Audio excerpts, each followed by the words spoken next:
So, this is probably, without a doubt actually, a moment I've been looking forward to all weekend and actually all year, to introduce Professor Dan Dennett. I'd actually like to start off on a bit of a personal note, that before becoming the National Director of Center for Inquiry, the actual only field I ever worked in was in cognitive neuroscience. And it was actually Professor Dennett who really inspired me to go down that field. I'd like to take just a moment, because after watching Victor Stinger's talk, one of the most beautiful parts of it, I thought, was his emphasis on the possibility of multiple universes. That there could be an entire, of all the glory and majesty of this universe, there could be another one, and there could be millions more, or an infinite number more. And it really made me think of this passage, actually, from Dan Dennett's book, the first one I ever read. The book is entitled Kinds of Minds, and it deals mainly with comparative psychology and the psychology of animals. And he opens with the following passage, which I just think is beautiful. Can we ever really know what is going on in someone else's mind? Can a woman ever know what it is like to be a man? What experiences does a baby have during childbirth? What experiences, if any, does a fetus have in its mother's womb? Why aren't vultures nauseated by the rotting carcasses they eat? When a fish has a hook sticking through its lip, does it hurt the fish as much as it would hurt you if you had a hook through your lip? Can spiders think, or are they just tiny robots mindlessly making their elegant webs? For that matter, why couldn't a robot, if it were fancy enough, be conscious? There are robots that can move around and manipulate things almost as adeptly as spiders. Could a more complicated robot feel pain and worry? Or is there some unbridgeable chasm separating the robots, and maybe even the spiders and insects and other clever but mindless creatures, from those animals that have minds? Could it be that all animals except human beings are really mindless robots? Could it be that all animals, even plants and bacteria, have minds? When watching Victor Stinger's talk and talking about the multiple universes, I think in just that passage alone, entire universes opened up for me. And I found that this was something I wanted, this was a question, an important question, that myself and other researchers wanted to dedicate their lives to. We have a saying in CFI that if you've got answers, we've got questions. And I think this is a man who's given us many good questions to think about, and hopefully many more in the future. Please welcome Dan Dennett.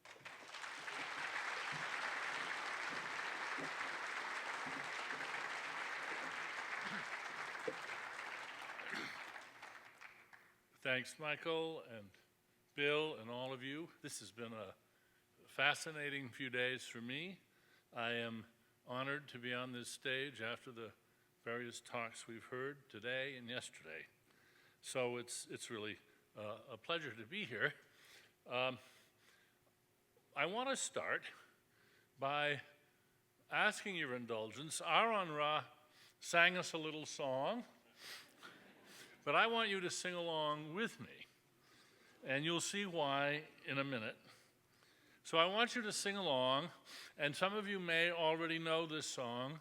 Do you know the tune of the Irish washerwoman? Okay. All right, we're going to sing along. Ready? We'll do it slow first. Oh, McTavish is dead, and his brother don't know it. His brother is dead, and McTavish don't know it. They're both of them dead, and they're in the same bed, and neither one knows that the other is dead. Now, everybody, ready? Oh, McTavish is dead, and his brother don't know it. His brother is dead, and McTavish don't know it. They're both of them dead, and they're in the same bed, and neither one knows that the other is dead. Very good. That's just to loosen you up. Now, why on earth did I ask you to sing that song? Because I want to stretch your imaginations to imagine, this is a little philosophical thought experiment, one of my intuition pumps, just for this occasion. I want you to imagine a religion that doesn't exist, because I want to talk about whether it might possibly exist. And the religion is the McTavishite sect, the Church of Crypto-Atheism. So now, here's the Church of Crypto-Atheism. Everybody professes, nobody believes. That is, they're staunch. Let's say it's a Christian church, so they profess belief in the scripture, the literal truth of the books of the Bible, and so forth. Everyone keeps their disbelief private. Why do they do this? Well, there's a good reason, actually, out of respect for others and love of the community. None are racked by doubt, because, the doctrines are preposterous. Nobody feels guilty, because the way they see it, it's like acting a role in a play. Actors don't feel guilty when they pretend to be Henry IV or the salesman in The Death of a Salesman. And they think of this as a sort of play that they're acting in, a play that enables them to be part of this community, and it fosters goodwill and fellowship and moral teamwork and all the rest. Now, here's what they think. I'm okay, I'm a good person, and I'm a better person for living up to the ideals of this church. I'd be a worse person if I made a big stink about my disbelief, upsetting lots of lovely old ladies and bringing embarrassment to my friends. That's what they think. So they think, stay in character just to be safe. This is too precious, their fellowship, their community, to jeopardize by getting all analytical and confessional. Now, the question is, could such a church exist really? Would it be possible? Would it be stable? Would it be robust under deformation, as we like to say? That is, you want to look at this dynamically. Philosophers often conjure up something that this is logically possible. Yeah, but would it last for more than a microsecond? Could it sustain itself in any way? Is this something that's possible in the real world? What forces, pressures, risks, trends would be in play, and what would deal with them? Now, why did I want you to think about this imaginary church of crypto-atheism? Because most churches might be like them. After all, many of us have been there. Many of the people in this room, for an hour or a week or a month or 10 years, were in just exactly the position of the people in this church. They didn't believe a word of it, but they didn't say boo. They sang the hymns, did the praying, went through all the ceremonies, and kept their disbelief to themselves. So the question, by the way, I'm just sort of curious to know, how many of you actually have been in that position for, more than a week? Yeah, goodly number, a goodly number. So you know exactly what I'm talking about. Was I? Only when I was a young teenager. I think by the time I was 13, it was all over. And I wonder how many of you asked, gee, I wonder if others are like me, others in the church. I wonder if my friends have the same disbeliefs I have. I wonder about my parents. I wonder about the pastor. Could it generalize? Of course, other questions we want to ask is, would it be benign if it could last? Would this be a good thing? And the reason I particularly want to ask that question is because I do agree with the religious apologists about one thing, and that is, at their best, churches form communities that provide moral help and teamwork of a sort that is very valuable, and that we extinguish it in our communities at our peril. There needs to be something that plays that role. Secular organizations, I would hope. But in any case, we should learn from that and take it seriously. And maybe the way to get there is via a path that takes us through the church of crypto-atheism. Maybe. That's something I'd like to consider. As you know, many of you, maybe all of you do, Linda Lascola and I have been embarked for several years in a project where she does the interviewing. We've been interviewing closeted, non-believing clergy across the spectrum. We've got Catholics, Baptists, Mormons, Seventh-day Adventists, Orthodox Jewish rabbis. We've got quite a spectrum now of pastors. These are people who have congregations now, who have spoken in deepest confidence with Linda, and she's interviewed them each, typically 3 sessions of an hour. So I've been reading hundreds of pages of transcripts of this in the last few months. And our first study, as I guess you probably know, was published online on the On Faith website run by Newsweek and Washington Post. I'll say more about that later. One of the things that's very clear is that our pastors, some of them, as they stay in their role, they're anxiously, desperately hoping that they can somehow steer their church away from its current guilt-ridden and obligatory creeds to something more like what I've just asked you to imagine. And the question is that a forlorn hope? And more importantly, aren't there better paths, better ways of doing this? And our pastors are in fact torn. Some of them want to get the heck out.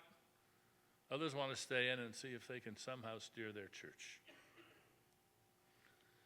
So probably the overarching question of my talk is, how might we help churches die and then be reborn as something that we would all be happy even to belong to as a community organization?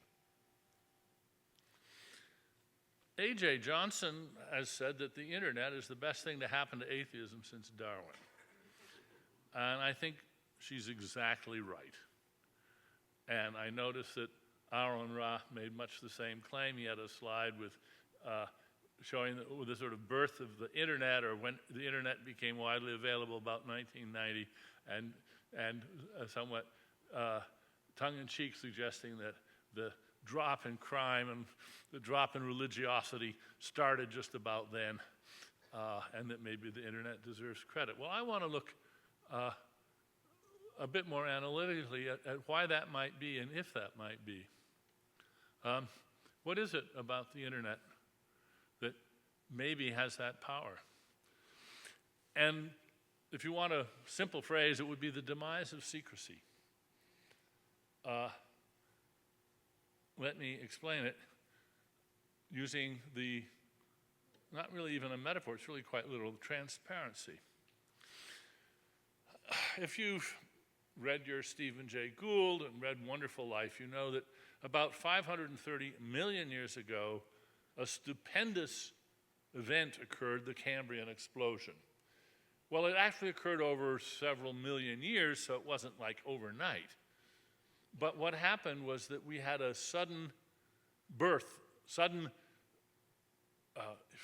furiously productive, creative period when evolution made a whole lot of new body types, new body plans, new ways of getting around, new ways of being a predator or hiding or protecting yourself. And you get this arms race of wonderful new ways of being alive. That's the Cambrian explosion. Wonderful life, as Steve Gould used to call it. Why did it start? What was the trigger? Well, that's an ongoing research question. Nobody knows for sure. But Andrew Parker, an Oxford zoologist, in a book called In the Blink of an Eye, says, here's what happened. The ocean suddenly became more transparent. He's not sure about the chemistry of this, and the atmosphere too. He thinks became more transparent. And what did this make possible? It made possible vision. Before then, organisms could only probe, and they could only have proximal perception. They could only perceive what they were touching. They had no distal sense at all. They could have had some hearing. They could have had some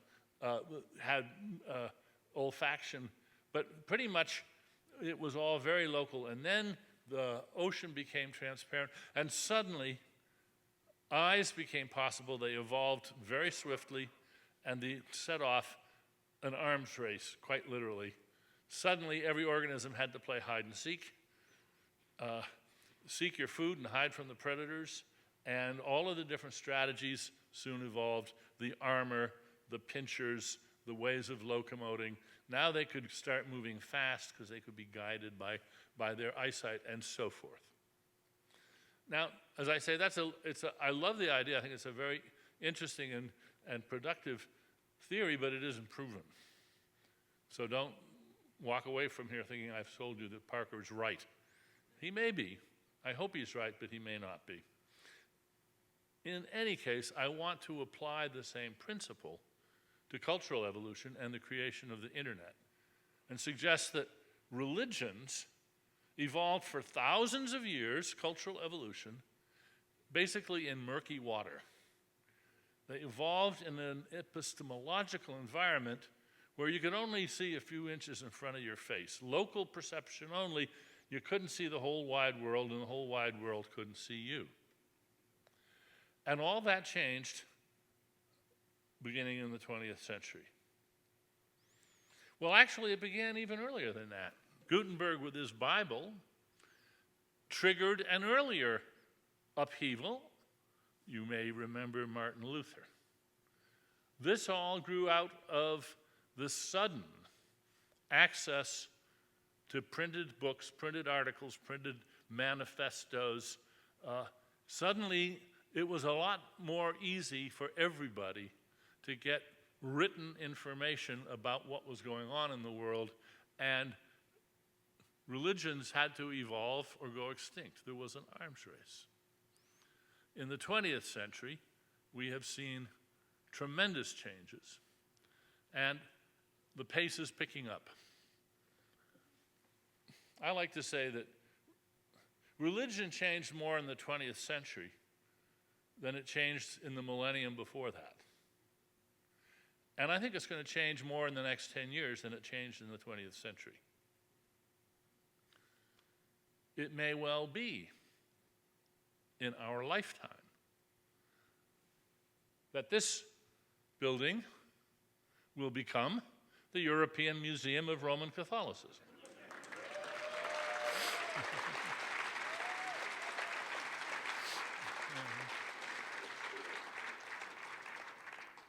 And I wouldn't take any bets on it, but who knows? Maybe in your children's lifetime, this will become Disney's Magic Kingdom of Allah.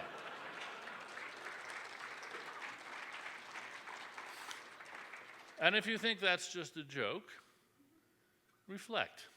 Here's the Hagia Sophia in Istanbul. It started as a church, then it was a mosque. Today, it's a museum. It's possible.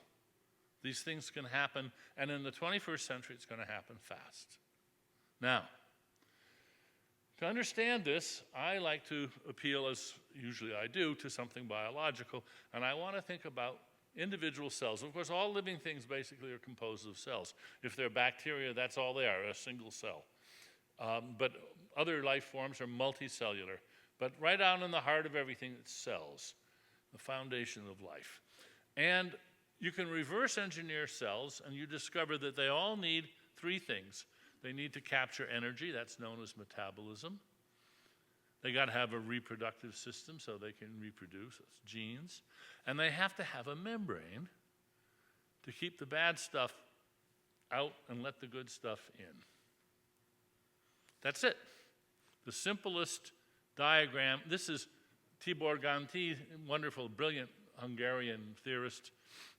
Started off as an engineer. This is what he calls the chematon. It's a nice, very simple diagram of a cell, and it has three components: a metabolic component, a membrane forming and maintaining component, and a genetic component. And there's lots of more complicated diagrams about how the energy gets used, how it gets captured, and how it serves to further the prospects of the chematon. So now I want to talk about social cells. Social cells. And I'm going to look very swiftly at 4 examples and look at their energy capture. That's funding. We just heard about energy capture a few minutes ago. Yeah, you can't have an organization without funding. That's the metabolism. Reproduction system, Dawkins calls them memes, of course. And then the membrane, which is to keep out the bad and let in the good. Now, my 4 examples, which are all very similar in some ways and profoundly dissimilar in others, are as follows. The Japanese tea ceremony, debutante cotillions, Ponzi schemes, and churches. Now, unusual list. What do they have in common? A lot.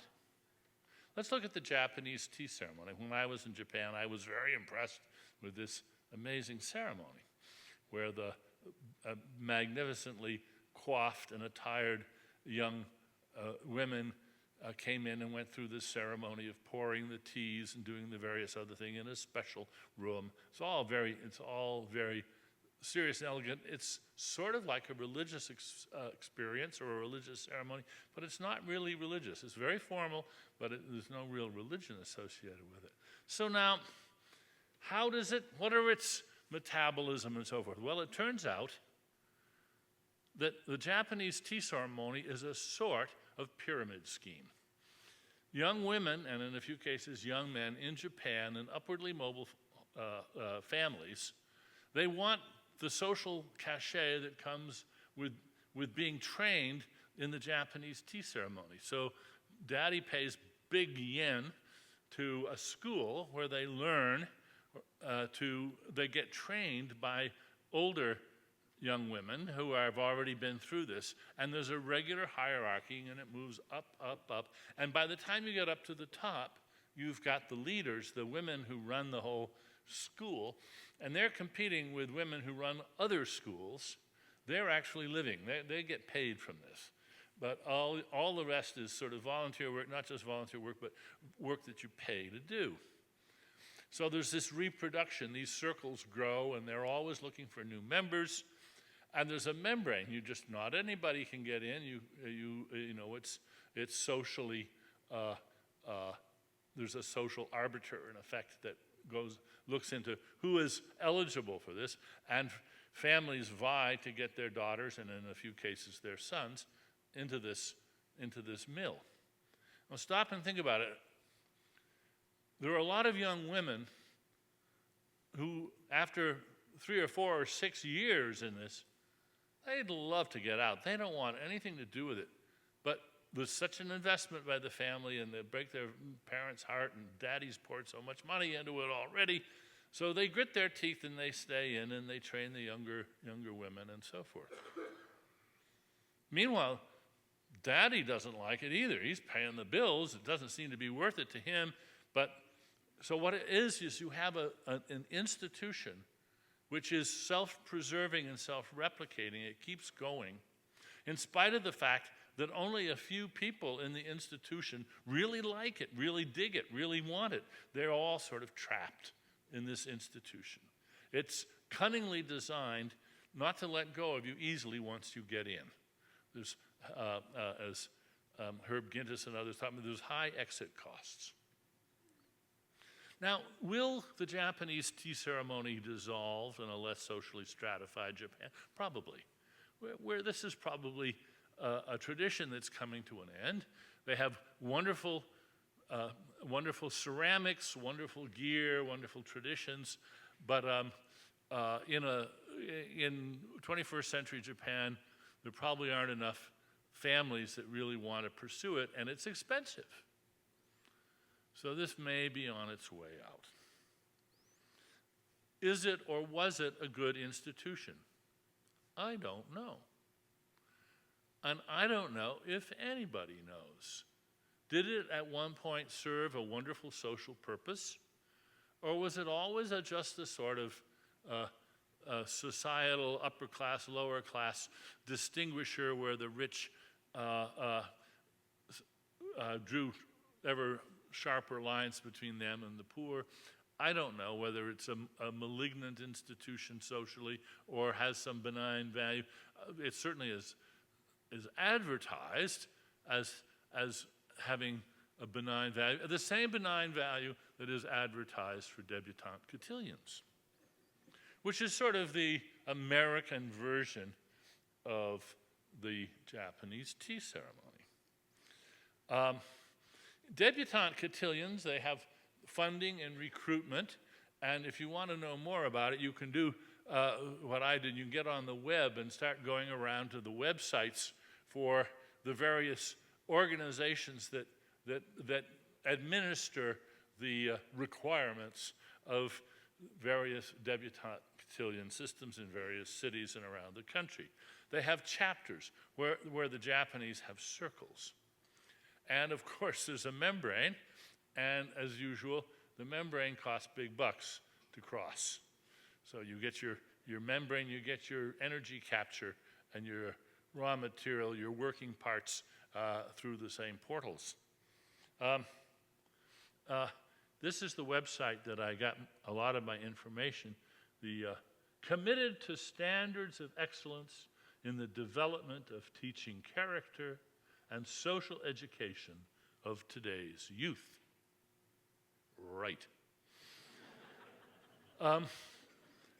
If you go to the website, you see that they have to stress now, more than ever before, that they are raising young ladies to be really good citizens, to be involved in lots of good works. They've taken so much criticism. They're very much on the defensive. And any biologist will say, look at an organism's defenses and you learn a lot about the world it inhabits.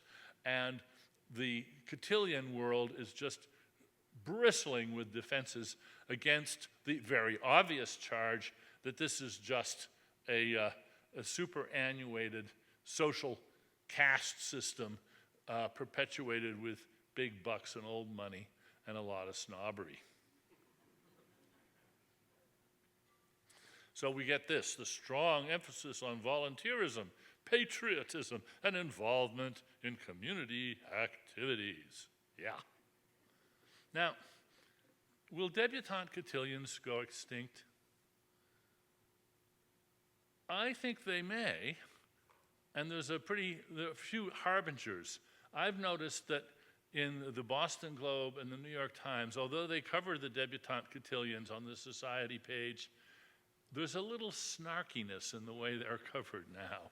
And it's pretty clear that this is not held in the same respect that it used to. You know, people used to just button their lips and respect the tradition of cotillions and debutantes. I don't think that wears well anymore, and we're beginning to see it in the coverage. So will they go extinct? I think maybe they will. Farewell, debutantes. Except maybe in Texas. They're very big in Texas.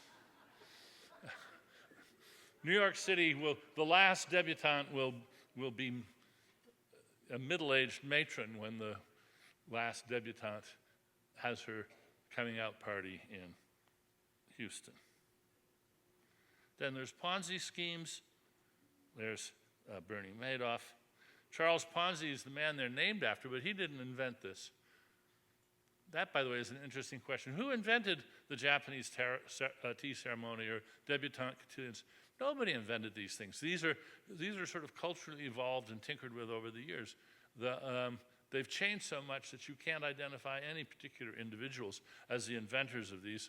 The variations were tried more or less blindly. The ones that succeeded did very well, and the rest went extinct. Ponzi didn't invent, neither did Charles Dickens, who wrote about them in Martin Chuzzlewit. And you know how they operate. It's a pyramid scheme. And one of the important things about it is once you get in, there's this incentive not to blow the whistle. Even if you get suspicious, that you're involved in a Ponzi scheme and a lot of your money is at stake, the last thing, if you're selfish or greedy or if you're desperate, the last thing you want to do is to blow the whistle on the Ponzi scheme. You want the Ponzi scheme to continue long enough so that other people will be trapped and you can take some of their money before you get out. So this is a device for provoking and maintaining dishonesty and otherwise honest people very often. I don't know whether Ponzi schemes, how much they reproduce and how much they spring anew from the minds of clever crooks, how much information transfer, how much they get copied from earlier examples. Certainly there's a good deal of copying. There's also a good deal of innovation. And they can start innocently. This is important. They can start entirely innocently. You have a wonderful idea for a new kind of company. It's going to make something, who knows. You need to raise some money. You raise some money, but not enough. And you need to go out and raise some more money, and you see a way of doing it. It means not being entirely candid with your second rank of investors, but if you can just get them on board, then at least you can keep your first rank of investors happily because you can give them a little money so that they're making a return on investment in order to keep your credibility up. And so it goes. And before long, you're a big-time crook. And it all started with a little simple white lies, really. So in this way, they're sort of like pitcher plants, which have these very nice, gentle, sweet-smelling, easy entrances, and then once you get on the slippery slide, too late, they thrive on the innocence of those involved. They depend on the membrane of silence. So, yes.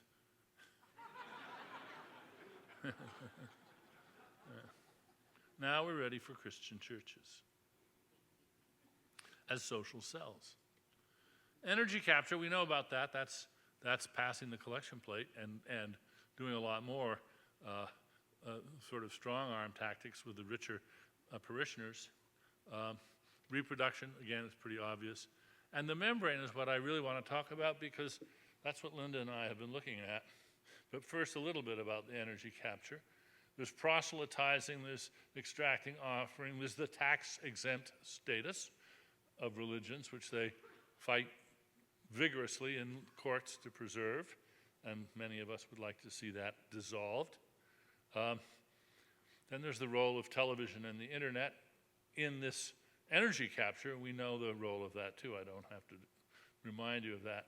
So this is all a two-edged sword, this television and the internet, because it makes them highly visible in this transparent world, much more visible than other churches.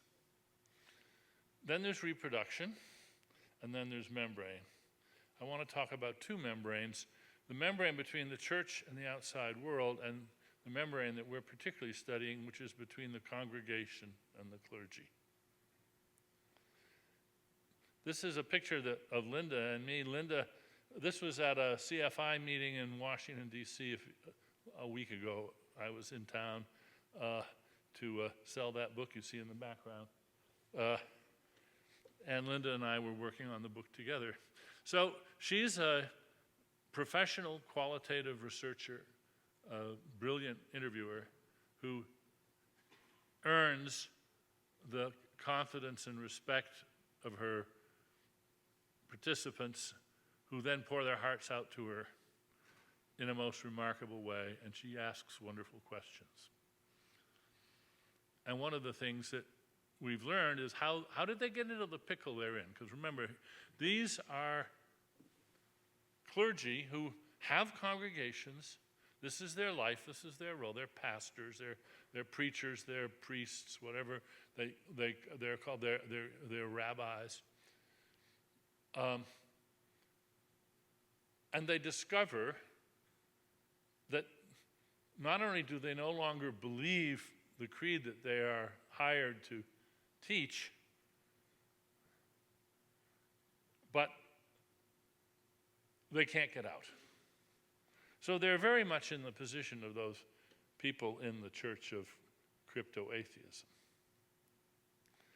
So it starts off innocently. What is the pitcher plant for these folks? It's Sunday school, typically, which is a really nice, friendly, innocent place. And the kids come in and they do things. They make little animals out of modeling clay to put in Noah's Ark, and they learn Bible stories, and they sing songs. They have a wonderful time. And many of the kids look around their communities and they think, I want to be good. I want to lead a good life. And the best life they can see, the life that does the most good, as near as they can tell, is to be a pastor, to be a clergy member. So they go to seminary. And when they get to the seminary, they discover something that really surprises them. They discover when they take their first course in the Bible as literature, they take their first course in textual criticism, historical criticism, a lot of things they never learned in Sunday school. And this time we've interviewed a few seminary professors as well to see what their take is on this. And there's no question this is a shock for many students when they get to seminary. You know how colleges and universities in the United States, I assume in Canada, they often, these days, have to have a special office, a special program to deal with student drinking, student sexual misadventure, and so forth, student drug use. In seminaries, they usually have a special office dealing with student dismay at what they learn in their Bible classes. This is a major dislocation for a lot of students. Some of the quotes we've had, oh, you can't get through seminary and come out believing in God. You're just not paying attention.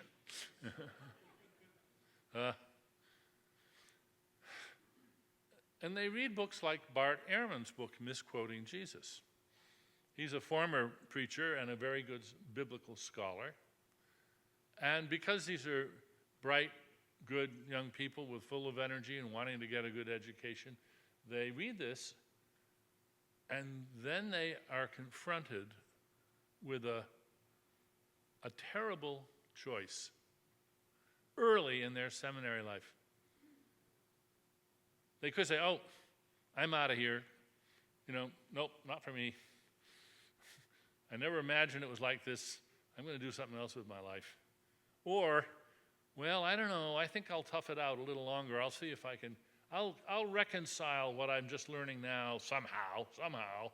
I'll reconcile it, and I can go ahead and do this. After all, this is my big life project. The lucky ones are the ones that leave. The ones that tough it out and they do it for the best of motives are very often in for a terrible future. A book by former minister Jack Good called The Dishonest Church spells this out in wonderful detail, very disturbing detail.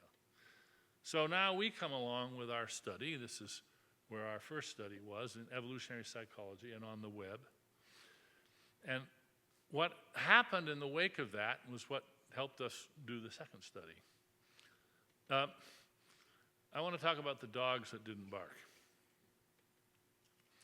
When this appeared in On Faith, which is a website which draws the heavy hitters, the major league defenders of religion, to comment week after week.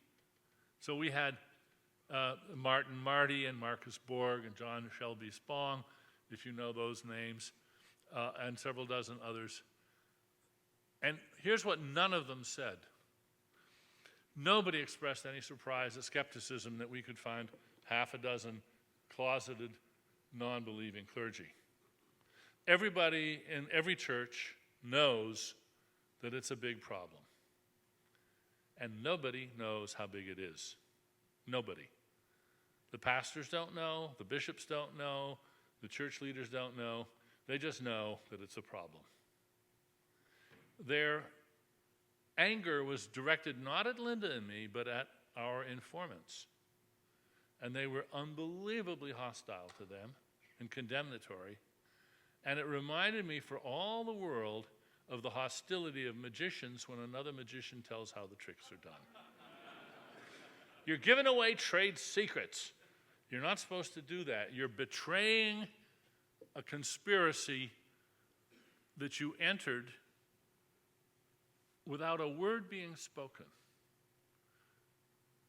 They go to seminary, they get in those classes, and they find their professors just making assumptions which, what, why are they assuming that?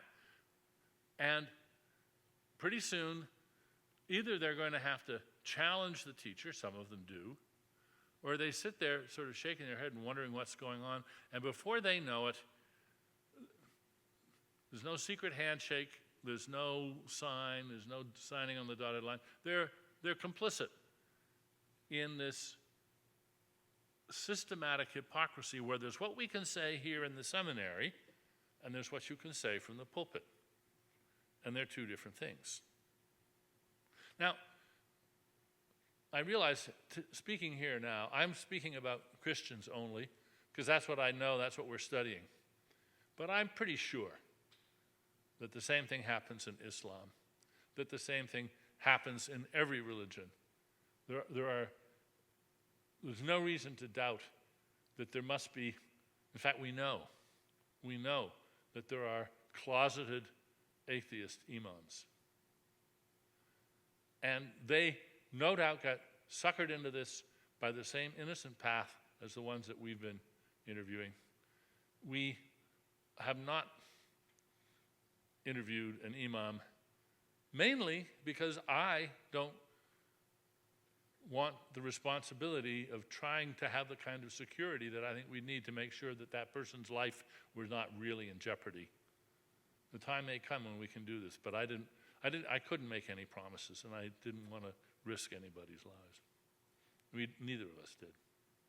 Okay. When the first criticism came out, I just want to pass on a comment I made in responding to that early criticism. It's a nice irony that of the first dozen commentaries, only Max Carter, a Quaker, whose tradition has no ordained hireling clergy, and Rebecca Goldstein, a Jewish atheist, could see the torment of these clergy for what it was. Really interesting that these folks caught in a trap that was baited with their own desire to be good. Their own innocent desire to be good is the very motive force that got them stuck in this way. It's not greed, it's not like Ponzi schemes. They got trapped by their desire to help other people. Now, something that's grown out of Linda's project with me is this, the Clergy Project. How many of you already know about the Clergy Project? Oh, good, just a lot of people. I'll just bring you up to date then. This was started by several of the people that we had interviewed and by Dan Barker of the Freedom from Religion Foundation, who was one of the people that helped us find our initial interviewees. And we went to Richard Dawkins. He and I had been talking about this in earlier years, how it would be nice to do something, provide some sort of halfway house for people who wanted to get out of the ministry. And the Dawkins Foundation provided the funding and the technical help to get this website set up. But neither Richard nor I nor Linda, of course, can get into it because this is just for clergy and former clergy. And we started it several years ago with no advertising. The initial group decided they did not want to canvass, send out broadside, y'all come to clergy. They wanted clergy to find them by word of mouth, by desperation. So no advertising beyond the fact that Linda and I and some others who are now out have been publicizing it. And there's now well over 400 members, and well over 100 of them have parishes right now. They have congregations right now. The majority are former clergy, but they're of great help from all reports to those who are still staying in. Here's a fact. We had some wonderful facts earlier in the day about the decline of the churches. I want to add a few more. I was in Ireland a couple of years ago and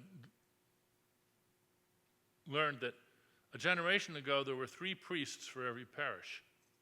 Now, 3 parishes for every priest. That's an order of magnitude drop in their priesthood in just a generation. And for them, it's going to get worse. The seminaries are drying up. Nobody wants to be a priest, not in Ireland now. And the church is in real trouble there.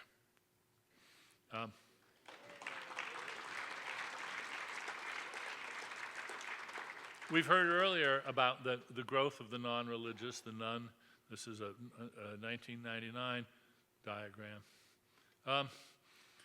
There are about 749 million atheists in the world today, according to a recent survey. That is, there's twice as many atheists as Buddhists, 40 times more atheists than Jews, and more than 50 times as many atheists as Mormons. Now, think about the political power that we're just not exploiting. No politician in the United States, and probably not in Canada, would dare badmouth Jews, Catholics, Hindus, but they don't have any trouble badmouthing atheists. We've got to point out how many we are and announce that we're offended and that we don't want that treatment anymore. Those come from Phil Zuckerman, by the way, those figures. Just yesterday, Linda sent me a piece from the Washington Post, interesting. About 41% of Masters of Divinity graduates expect to pursue full-time church ministry. Only less than half that graduate go on to be ministers now, down from 52% in 2001 and 90% a few decades ago. So even the seminaries that are funded by the churches in order to provide and educate the clergy, some seminaries are going defunct, they're going extinct. The seminaries that exist, their enrollments are dropping. They're changing their curriculum to provide courses in all sorts of things which really don't prepare you for the ministry. And as you can see, less than half of the ones that actually graduate from these programs go on and want to have a career with the church. So this is a major lifeblood tapping event which is going on, and it's got all the churches scared. How scared? Well, who do you suppose said this? We are on the verge within 10 years of a major collapse of evangelical Christianity. Was that Richard Dawkins saying that, or me? No. That was Michael Spencer, an evangelical, writing in the Christian Science Monitor. He says, within 2 generations, evangelicalism will be a house deserted of half its occupants. Between 25 and 35% of Americans today are evangelicals. In the Protestant 20th century, evangelicals flourished, but they will soon be living in a very secular and increasing and religiously antagonistic 21st century. The Eris survey, the nuns, we've heard this before, here's the percentage today, is about 15%, and that's just in a few short years that this is more than doubled. They're the only group to have grown in every state of the Union in the United States. This is from the Eris survey itself, and this is done by the religious institution themselves. We can observe in 2008, 1 in 5 adults do not identify with a religion of any kind, compared with 1 in 10 in 1990.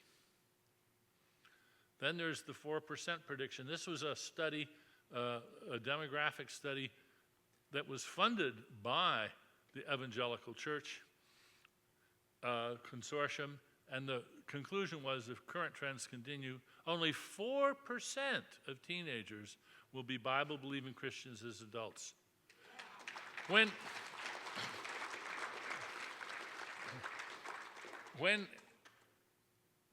you're losing that large a percentage of the upcoming crop, the converts, the ones that you've been training and teaching, you're in deep trouble, and that's what they are. People often say to me, well, religion is just booming in the world today. I said, no, it's not, actually. What we're hearing, I think, are the rather desperate, almost hysterical efforts by religions everywhere to deal with the new transparency. If they're not going to imprison their children and deny them access to all media, they're going to have to change a great deal or they're just going to go extinct. There's no other choice.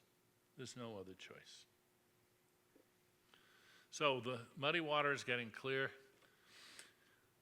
It is already spelling the end to dictatorships. It's still possible to be a dictator, barely, if you are prepared to engage in the sort of efforts that Assad is apparently gritting his teeth and willing to do. But nothing short of that will preserve a dictatorship anymore. It's going to have a similar effect on religions. They're going to have to transform or die. Which brings me to a question that really interests me, and that is to transform into what? Now, I'd be happy to see them transform into something benign, something we could all be proud of, something that would actually do some good. I think there are real possibilities of that. The evangelical churches, including the mega churches particularly that were mentioned earlier, yeah, there's hundreds of them now, but the market research they do to keep their numbers up, and some of them are actually in trouble now, it's very interesting. They're basically becoming like country clubs with focus groups, yoga groups, play groups, lots of parking, babysitting. They're the YMCA with a Sunday morning rock concert with a little sermon in many cases. Of course, on the side, they often put forward political views and run political campaigns that would curl your hair. But they're dropping as much of the religious trappings as they can because they've discovered that people no longer like that. They no longer want that. I love this term, churchianity. That's one of their terms. We got to get rid of the churchianity. So they don't talk about the pews or the apse or the nave. They don't use the good old religious terms. They talk about songs, not hymns, and so forth, because they're doing what they can, rather desperately, to transform themselves in order to cater to a population that no longer wants what they used to deliver. Christianity light is what a lot of them are heading to. At what point does it cease to be Christianity at all? Well, who cares? No, seriously, I submit that if all the world's religions were like the Unitarian Universalists, we wouldn't be here.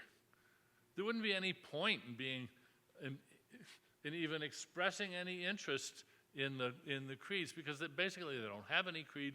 They're social organizations designed to help people live better lives, and isn't that nice? I think that's just fine. It could be sort of like the Baker Street Irregulars. Some people just love the Sherlock Holmes stories, and they form clubs, and they read the scripture, they read the Sherlock Holmes stories, and they become experts on it, and they have little ceremonies, and they make special trips to England, and have little plays and so forth. And that's harmless.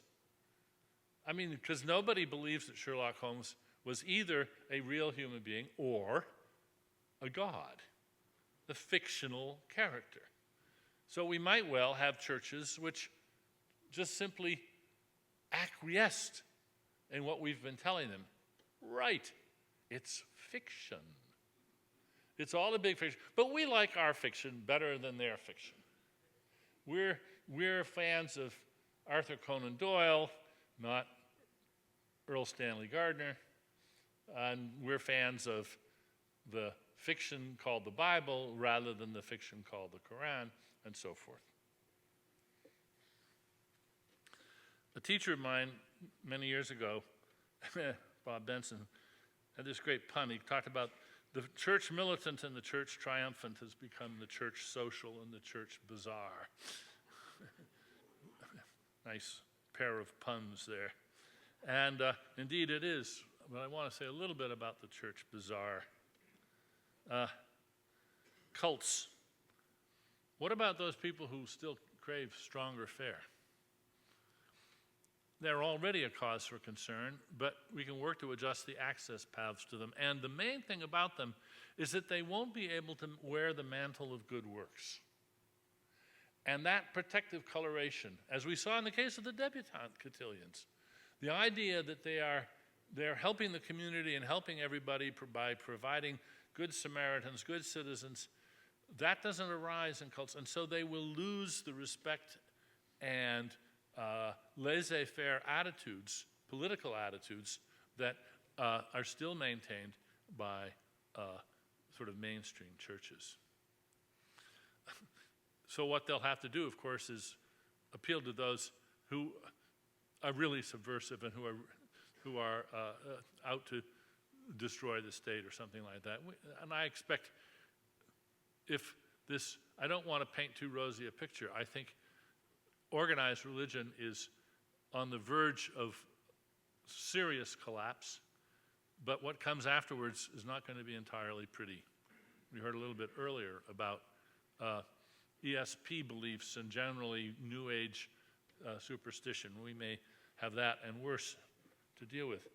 I guess what I'm saying is, back about I'm sure that there are many Kremlinologists who wish they could turn in the time machine back to about 1988, 89, and they could say, you know, the Soviet Union is not long for this world. It's going to be extinct in just a few years. Many of them actually say, in retrospect, that they were thinking that, and they only wish they'd managed to get the prediction out before it happened. Things can happen fast these days. Think of how fast apartheid disappeared. Think of how fast the Soviet Union disappeared. I think the main thing for us to worry about is that there not be too much collateral damage as these things fall apart, because I think they are falling apart, and we can all play a part. And mainly, we don't have to scream too much. We don't have to be too aggressive. Mainly what we want to do is help them find ways of packing up their gear, finding a use for their buildings, and putting the best face on the retirement of a lot of their traditions. And that has got to be painful. One more thought experiment. Oh, my goodness. I won't keep you long. Suppose Martians arrived in spaceships, and they seem to be all friendly. They're not shooting at us, anything like that. And they give our kids all sorts of wonderful gadgets from Mars that they've got. And the kids just love it. And pretty soon the kids, not only are they not practicing the violin anymore, they're not even playing the guitar or the drums anymore, and they're not playing baseball, they're not playing football, they're not engaging in any of the things that we think every normal, healthy kid should enjoy and know about. In fact, they simply abandon earthly culture and try to become little Martians. How many of you would find that unbelievably sad and worrisome? I think most of us would. We would see our cherished cultural traditions evaporating in front of our eyes, and what could we do about it? Here are these well-meaning Martians, and our kids are just lapping it up. Well, folks, That's how a lot of Muslims feel about the West. That's how a lot of people around the world feel about what we in the West are providing for them. We should recognize that however wonderful they think some of this is, they can also see their own traditions going extinct in a single generation. And that has got to be very painful. And if we can help them through this crisis period, we will be doing a good thing. The biologists tell us we're in the midst of one of the great mass extinctions of all time. Many species are going extinct. Many will rapidly adapt to new environments, new opportunities, and challenges. We can study this as dispassionately as possible and steer trajectories where we can. The same thing is true about cultural evolution and extinction. May I presume on your patience? I have a few more slides. I must point out that one of the things that Linda and I have discovered is some amusing, even unanticipated effects. We've been asking all of our pastors, what was it that really was the straw that broke the camel's back for you, or what things really influenced you? What comes to mind as something that turned you against your own creed? And several of them mentioned books by Richard Dawkins and Christopher Hitchens. Yes, they really do work. We're not just preaching to the choir. Because what happens is that there's pastors who go to read the book so that they know the enemy. They want to read this new stuff so that they can fend it off to their congregations. They read it and they become convinced.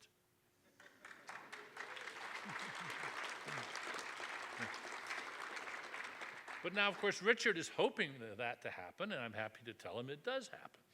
But look at Robert Wright and Nicholas Wade are two of the I'm an atheist but crowd, the ones who proclaim their atheism but think we should be very supportive of religion. We shouldn't interfere with religion, and they write these whole books designed really to prop up religion and protect it from the evil folks like Dawkins and me and Hitchens and Harris. Interestingly enough, these books also are the straw that breaks the camel's back in some cases, because the pastors just see right through them. And they realize that with friends like that, you don't need enemies. And it can be a tiny thing. Mutual knowledge is very important here. Millions and millions, hundreds of millions of people watch the Super Bowl and know that hundreds of millions are watching the Super Bowl, and know that 100 millions know that hundreds of millions are watching the Super Bowl. That's mutual knowledge. It creates an agora, it creates a public space of tremendous potency because of the mutual knowledge. Well, the same thing happens with something like the Mormon episode on South Park. One of our Mormon bishops said that really had an influence on him because, of course, it's not just that you see it on television. You realize when you see it, and this is always sort of tacit, almost unconscious, subliminal, you realize, millions of people are watching this. And they must share the opinions of the people that made this. Because this is commercial television. This is network television. So they suddenly get a taste of how the rest of the world is learning about their religion. This is a very potent force in this new transparent world.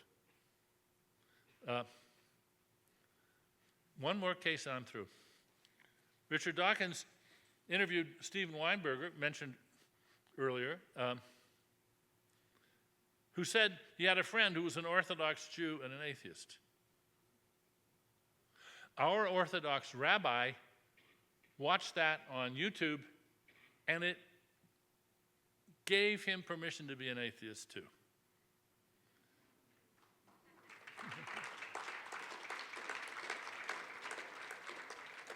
Okay, phase 2, Linda and I are hard at work on phase 2, writing up It'll be published sometime in the next year. We're not quite sure where or how. Thank you for your attention.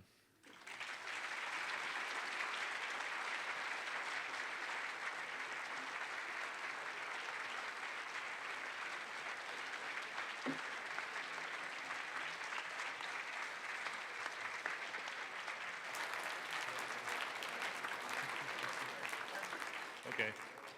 I'll try to keep my answers short. Merci bien, monsieur.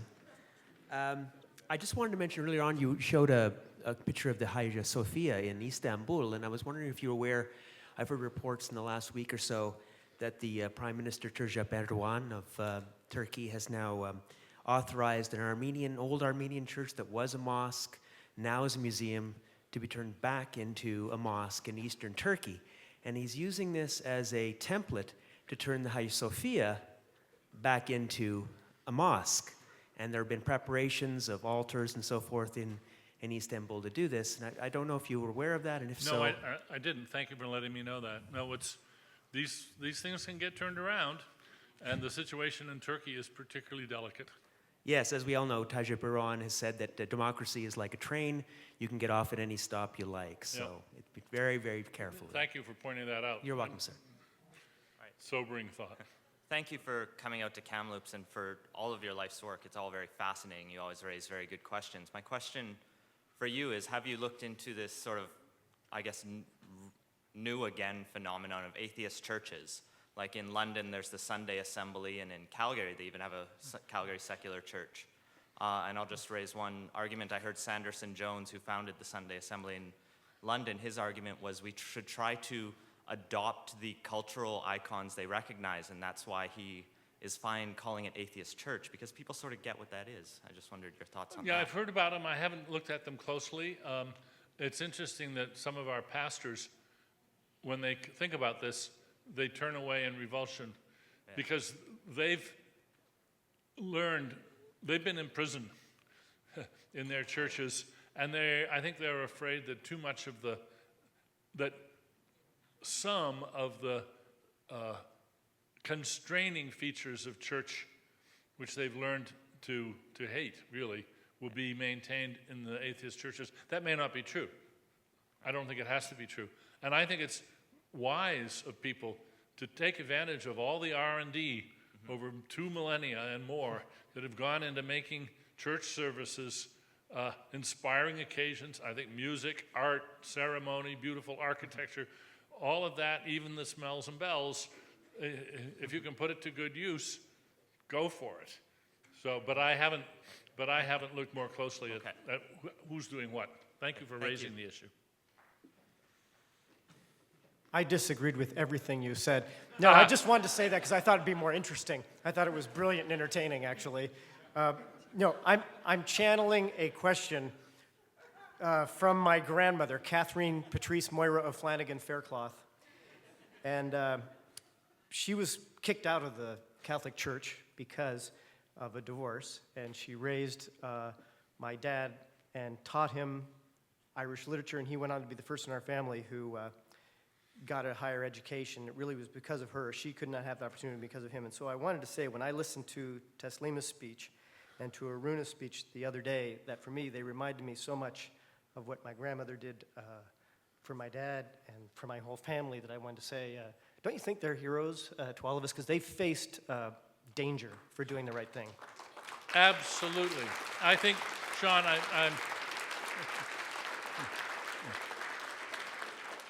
I'm really glad you asked that, because that's what I've been thinking all day. And I've been thinking, boy, my path has been so easy and gentle and undangerous compared with theirs, and they are indeed heroes. Thank you for raising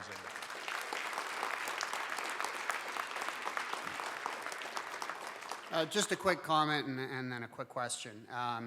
You were saying that, we've got 749 million potential atheists around the world. I've heard it said that organizing us is much like herding cats, and we really have to make a concerted effort to change that within our own communities and our own atheist and freethinker social groups, to really have a groundswell of support. And then my one question was, you had said that the lack of interest or the waning interest in the churches and the faith groups, and then you had the question on there, transform into what? And my question is, it begs the question, what are the believers who won't transform?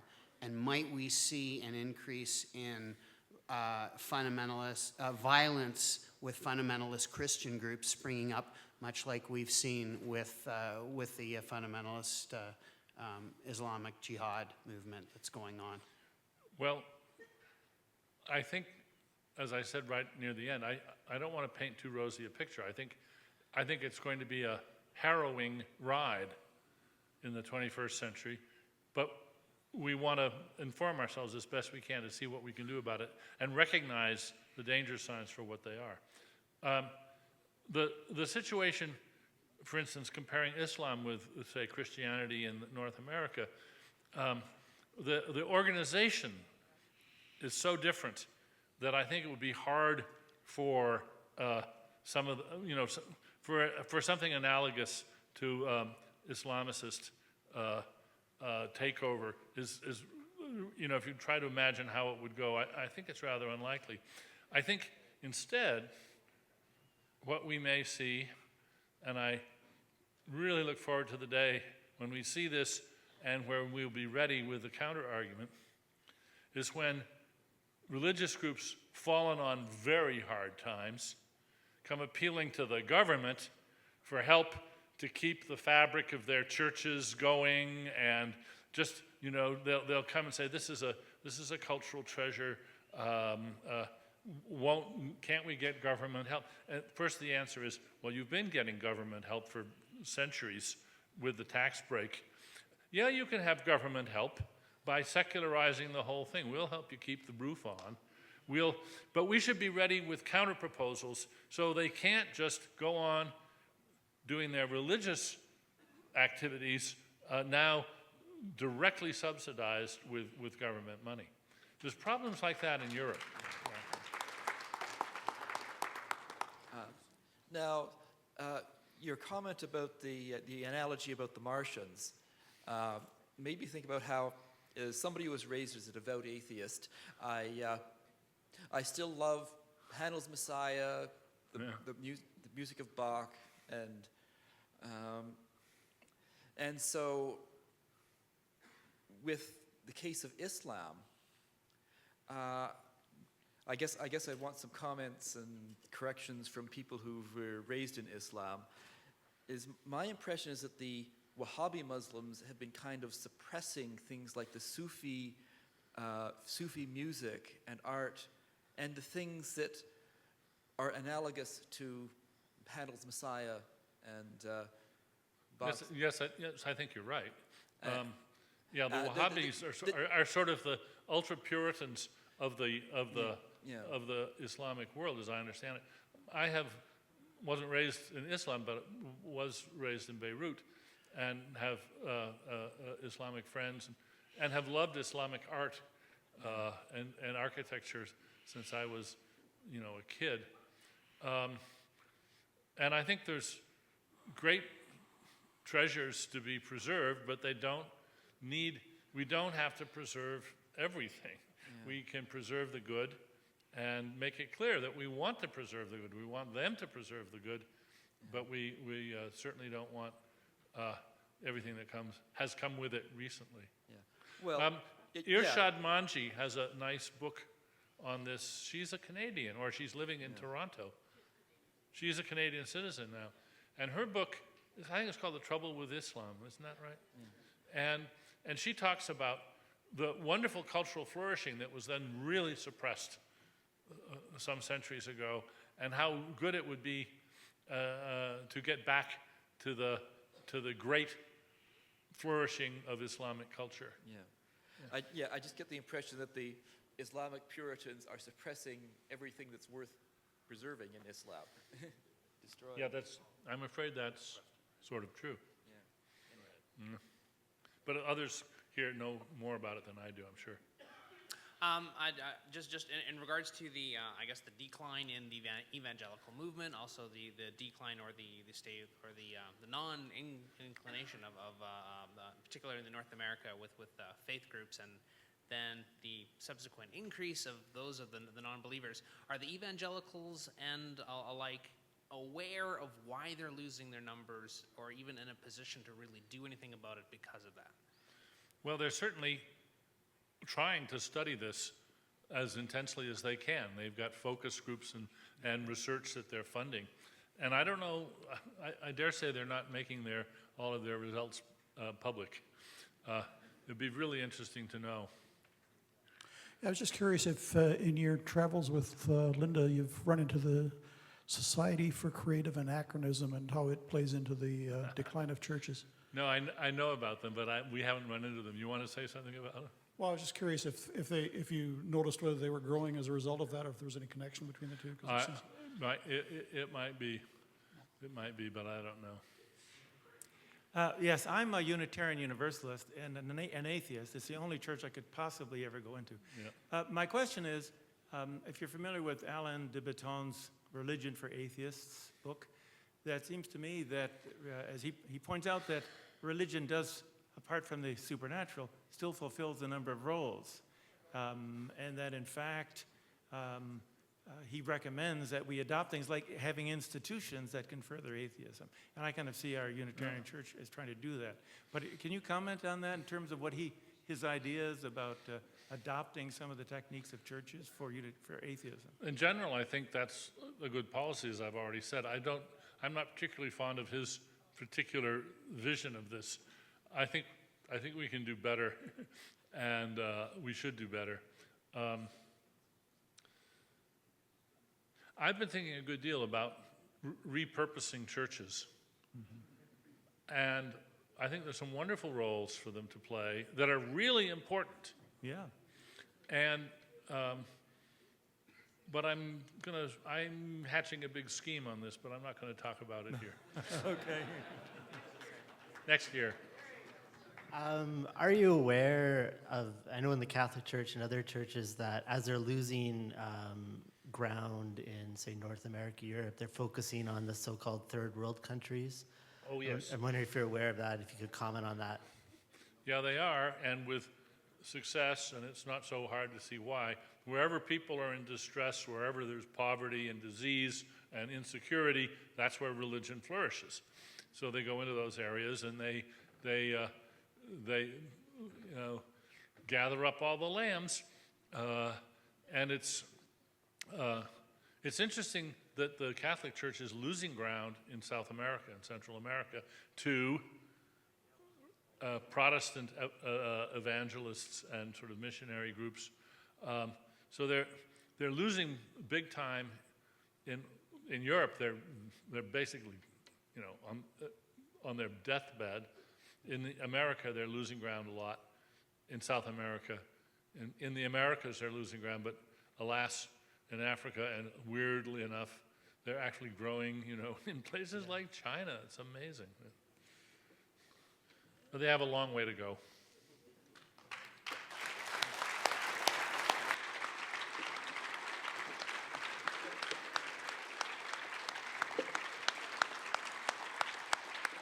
Thank you.